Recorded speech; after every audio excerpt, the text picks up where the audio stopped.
উত্তরাঞ্চলে শুক্রবার বিকেল থেকে নামতে শুরু করবে বন্যার পানি। তবে পানি বাড়বে ব্রহ্মপুত্র, যমুনা ও পদ্মা নদীর।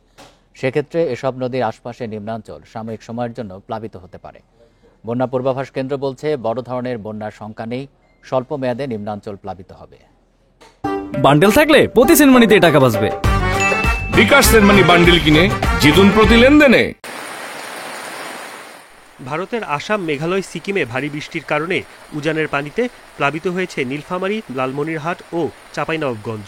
পানিবন্দী হয়েছে ৩৫,০০০-এর বেশি মানুষ। ক্ষতিগ্রস্ত হয়েছে ফসল। তবে ভারতে ও রংপুরে ভারী বৃষ্টির প্রবণতা কমে এসেছে। আগামী ৩ দিন এসব অঞ্চলে ভারী বৃষ্টির তেমন আশঙ্কা নেই।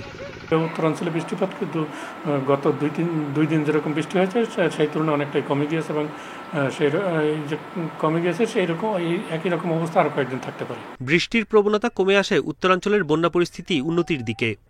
প্লাবিত এলাকায় কমতে শুরু করবে পানি। তবে রোববার পর্যন্ত পানি বাড়বে ব্রহ্মপুত্র, পদ্মা ও যমুনা নদীতে, কিন্তু সতর্কসীমা অতিক্রম করবে না বলে জানাচ্ছে বন্যা পূর্বাভাস কেন্দ্র। এখানে যে বন্যাটা হচ্ছে সেটা স্বল্প মেয়াদী হওয়ার সম্ভাবনাই বেশি। এটা হয়তো আগামীকাল থেকে উন্নতি লাভ করতে পারে। সাধারণত প্রতি বছরই মানে বর্ষা মৌসুমে নদ নদীর পানি এরকম লেভেলে আসে। তো সেই মৌসুমী বৃষ্টিপাতজনিত কারণে প্রধান নদ নদী অববাহিকায় পানি বৃদ্ধি ঘটেছে, যেটা আগামী 3 দিন থাকতে পারে।